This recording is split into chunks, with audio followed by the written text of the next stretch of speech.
Hi everyone, কেমন আছো তোমরা সবাই? আশা করি সবাই খুব ভালো আছো। আজকে আমরা বেরিয়ে পড়েছি খিদিরপুর যাওয়ার উদ্দেশ্যে। ওখানে আমরা আমাদের হোয়াইট ইউনিফর্মটা কাটাতে দেবো। তো ওখানে ওসমান গনি বলে একটা টেলার রয়েছে, যেটা খুব ভালো। তো সেজন্য আমরা সবাই মিলে বেরিয়ে পড়েছি। চলো চলো। ব্যারাক থেকে বেরানোর পর আমরা কিছুটা হেঁটে বাস ধরতে গেছিলাম। আমরা বাস ধরি জিএসটি ভবনের অপোজিটে রোড থেকে। তো ওখান থেকে বাস ধরে আমরা পৌঁছেছিলাম ধর্মতলা এসপ্ল্যানেটে। তো সেখানে আবার অটো ধরে আমরা পৌঁছেছিলাম স্মার্ট বাজার পর্যন্ত। আর স্মার্ট বাজার থেকে কিছুটা হাঁটা পথ হচ্ছে ওসমান গনি টেলার। এই যে এটা দেখতেই পাচ্ছ, এটা হচ্ছে ওসমান গনি টেলার। দেখতে পাচ্ছ কত ইউনিফর্ম এখানে বানাতে দেওয়া ছিল। আমরা নিয়েছিলাম রেমন্ডের কাপড়। ওটা সব মিলিয়ে আমাদের বানিয়ে দিতে বলেছিল 2200 টাকা নেবে, যার মধ্যে 1000 টাকা আমাদেরকে অ্যাডভান্স দিতে হয়েছিল। আর এটা হচ্ছে আমাদের রসিদ। আমাদের কাজ হয়ে যাওয়ার পর আমরা একটু স্মার্ট বাজারে ঢুকেছিলাম। তো সত্যি শপিং মলটা সত্যি খুব ভালো ছিল, আর অ্যাফোর্ডেবল প্রাইসে সমস্ত কিছু মানে পাওয়া যায়।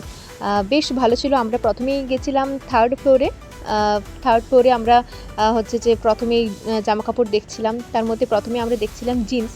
তো যেহেতু আমাদের সিলেকশনটা ডিশিট এক টিমে হয়েছে, তো সেজন্য ওখানে তো এমনি আমাদের ইউনিফর্মটাই হবে জিন্স আর টি শার্ট। তো সে কারণে প্রত্যেকেরই জিন্স দরকার।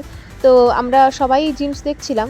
তো আমার খুব একটা পছন্দ না হওয়াতে আমি জিন্সটা নিইনি, আমার ফ্রেন্ডরা নিয়েছে। আর ওখানে সবথেকে ভালো লেগেছিলো এই কুর্তির কালেকশানটা, যেটা আমি আর আমার ফ্রেন্ড একই সেম কালারের আর সেম ড্রেস দুজনেই নিয়েছি।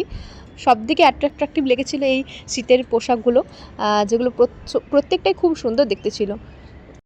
জামা কাপড় দেখার পর আমরা আরও একটা সেকশনে ঢুকেছিলাম, সেটা হচ্ছে যে খাবারের সেকশন, যেখানে এত জিনিসপত্র ছিল যেগুলো দেখতে দেখতে আমার ভিডিও করার কথাই মাথায় ছিল না। যাই হোক, এরপর আমরা কেনাকাটার পর অনেকটাই সন্ধ্যা হয়ে গেছিলো। আমরা বাসে করে প্রথমে এসেছিলাম বালিগঞ্জ মেট্রো পর্যন্ত। ওখান থেকে কিছুটা হেঁটে আমরা অটো ধরেছিলাম। আর অটো ধরে আমরা পৌঁছে গেছিলাম জিএসটি ভবন পর্যন্ত। প্রথমেই ফাস্টফুড দোকানে ঢুকেছিলাম খাওয়ার জন্য, কেননা সারাদিন ঘোরাঘুরির পর প্রচণ্ড ক্লান্ত ছিলাম। আমরা মোগলাই পরোটা বানাতে দিয়েছিলাম।